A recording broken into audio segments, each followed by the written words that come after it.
So let's take a look at these gray oysters. These are growing on one of our mushroom DIY kits. And it's a huge cluster. There's a couple interesting things about this though. First of all, I want to show you, this is kind of the ideal time to pick these oysters. With oysters in general, what you're looking for as a cue for when to pick them is that these downturned edges are starting to flatten out. And they'll also get kind of a scalloped, ripply appearance on the edge as they flatten out. And that'll tell you it's definitely time to pick them. So these are ready to pick. I'm going to show you how to do that. Actually, we'll just go ahead and do it now. I'm just going to grab them and give it a little pull and twist, and they come right off. That's all it took, and a little bit of stuff came off. But here's the other interesting thing I want to show you is that there were a lot of mushrooms that started growing that didn't finish growing. And so a lot of times people are concerned when their mushrooms start coming out, when they start fruiting and they have lots of primordia or pins forming, and they see that some of them are starting to kind of dry up and shrivel. That's natural. You expect that to happen because what happens is over time, the mushrooms that are growing that seem like they're best positioned, whether it's to do with where the fresh air is, where the light source is, whatever cue that the fungus is getting, that those are in the best position to be able to grow well and to get those spores out into the wind, which is the whole point of the mushrooms, is sexual reproduction, getting spores out into the wind.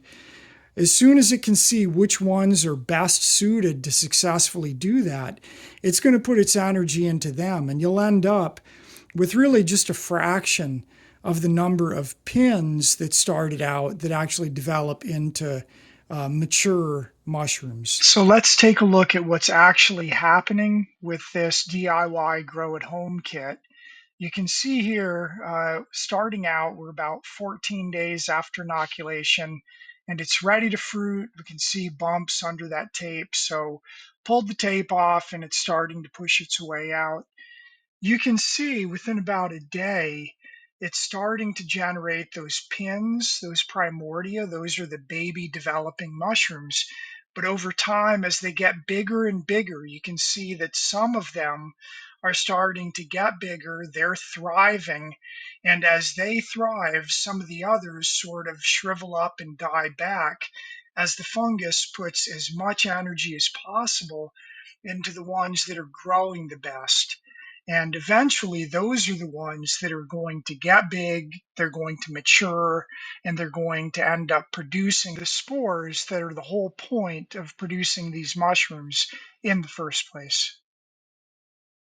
So, anyway, we got a really nice flush of these. And now it's just going to be a matter of cleaning them up. And I just like to do kind of V cuts when I'm cleaning. So I'll come from one side at an angle and then come from the other side at an angle. And a lot of times when the mushrooms get really massive, like these are, a lot of times you'll find that these massive stems are actually fairly edible. They're not like with smaller oysters where the stems are tough and not edible. These are going to be pretty edible. And I'm going to save them, and I'll probably use them if I decide when I go to cook these, if I decide that the stems are too tough, then I'll just use them for making broth instead. So once I've got them harvested and I've got them ready to store, I like to clean them up before I store them. The next step is just to get them into my paper bags and then store them at the fridge. Store them in the fridge at around 40 degrees. And oysters are a pretty delicate mushroom. and they don't have a really long shelf life. So the sooner you use them, the better. I would say ideally within 3 days of harvest is ideal for using them. Even sooner, but if you can't get to them within 3 days of harvest, I would at that point just go ahead and saute them, and at that point refrigerate the sauteed mushrooms so that you've got them used at their freshest point, and then you have your sauteed mushrooms in the fridge that you can use in whatever recipe you're going to use them in down the road.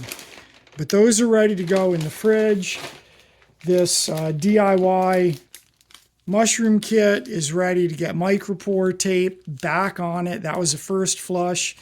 So I expect to get a couple more flushes out of this, so I'll get it micropore taped, and then probably another 7 to 10 days that'll fruit again for a second flush.